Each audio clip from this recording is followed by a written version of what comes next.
I was a line tech at the time. We were running on a Saturday, and the D-stacker, we always had little problems with it. And I stuck my arm in, and the light curtain had been disengaged.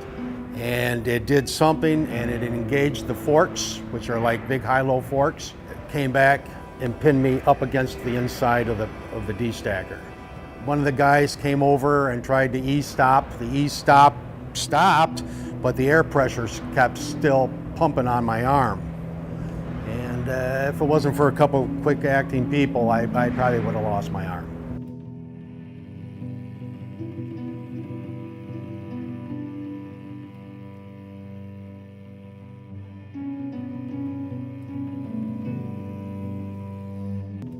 I lost a portion of my finger in an accident that happened not too long ago. I was placing magnets on a table, and when I placed the second one, it moved slightly in my hand, and both magnets came together and took the tip of my finger off. It was a simple mistake. It was a simple slip up, but I wasn't able to use my hand for a few weeks. It happened so quick, you don't realize what's going on until you're on the floor bleeding.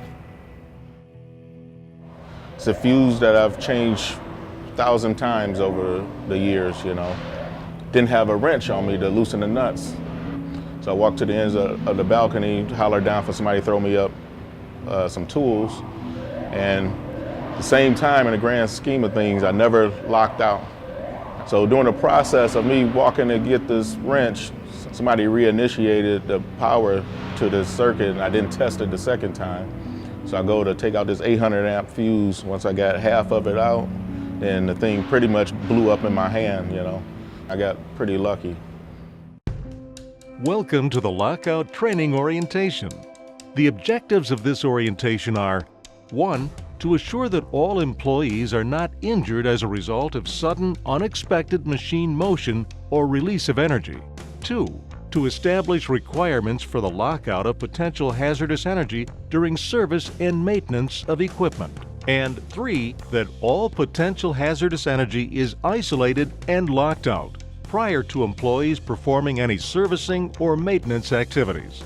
Machines and equipment with potential for unexpected energization, motion, startup, or release of stored energy can cause injury or death. So it's critically important that all employees and outside contractors who maintain or service this equipment be trained. Lockout is a life-saving rule. Life-saving rules reinforce what employees and contractors must know and do to prevent a serious injury or fatality. The rules are about improving our safety culture and protecting everyone who works at Tower Automotive. It's easy to forget how powerful and dangerous the equipment around us really is. Every year, improper lockout or failure to lock out claims the lives of people just like you. There are many cases when you are required to lock out equipment when servicing, cleaning, or maintaining equipment. 1. Where unexpected startup could occur. 2. When you're required to remove or bypass a safety device. 3. When entering into a guarded area. 4. When you're exposed to hazardous energy. 5. When you're in an associated danger zone during a machine operating cycle. 6. When unjamming equipment such as a power press. 7. When replacing equipment components such as weld tips. And 8. When repairing equipment. There are also a variety of conditions that require lockout, such as 6 scanner, press slide locks, gates and doors that are interlocked, and light curtains. There are many different types of energy sources that may require lockout. Do not overlook any potential source of energy. Many sources of potential energy may not be visible, so lockout instructions must be reviewed prior to starting the task. Lockout ASAP, Alternative Safety Cell Access Procedure. Protect personnel from injury during routine and minor servicing and/or maintenance, which takes place during normal production operations.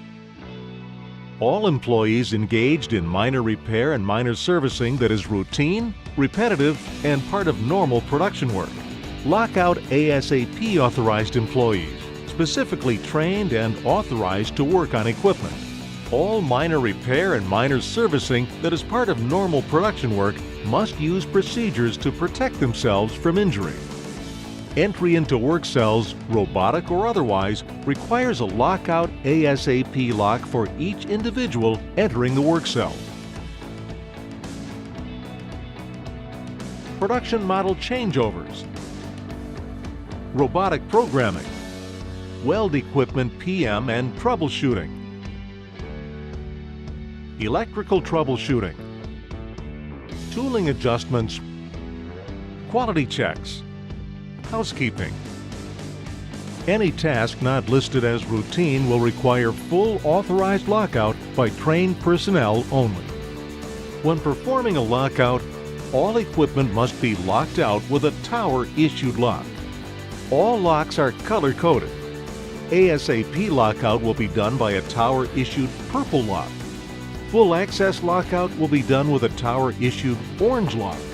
Maintenance department group lockout, or yellow locks, will have locks keyed alike for supervisors to lock out equipment for an extended period of time. Contractors or visitors will be issued a temporary lock or a red lock. There can only be one key per lock. Only the person who placed the lock can remove it. A hasp must be used when more than one person is required to lock out. Tag out is prohibited at Tower Automotive. Become familiar with these types of lockout or energy isolation devices: slide locks, blocks or gravity devices, lockable air valves, cord and plug canisters, valve covers, chains or cables. With all procedures, there are exceptions.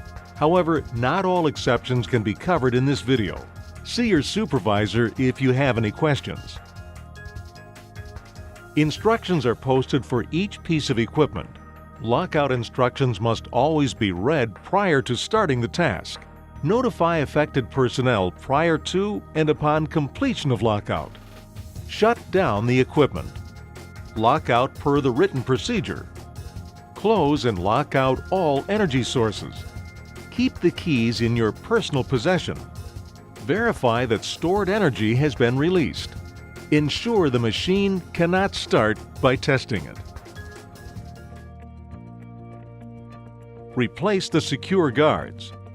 Remove tools, locks, hasps, and other devices.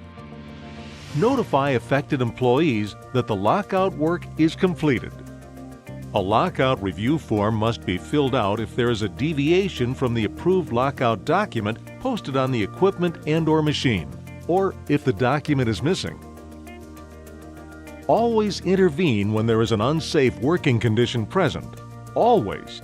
Yours may be the last opportunity to stop a rule break from becoming an injury or fatality. If the unsafe act persists, or if the violation jeopardizes people's lives, immediately notify the person in charge of the work activity or your direct supervisor. It's important that Tower Automotive live up to its regulatory responsibilities. Lockout is a major cause of industrial fatalities and must be taken seriously. If you intentionally violate lockout rules, appropriate disciplinary actions will be taken to avoid future incidents. Annual reviews will be conducted to ensure the effectiveness of the written lockout program. Lockout on every situation. Don't try to take shortcuts. It could have all been avoided, but when you skip steps, this is what happens. Now I don't take it for granted, lockout every time.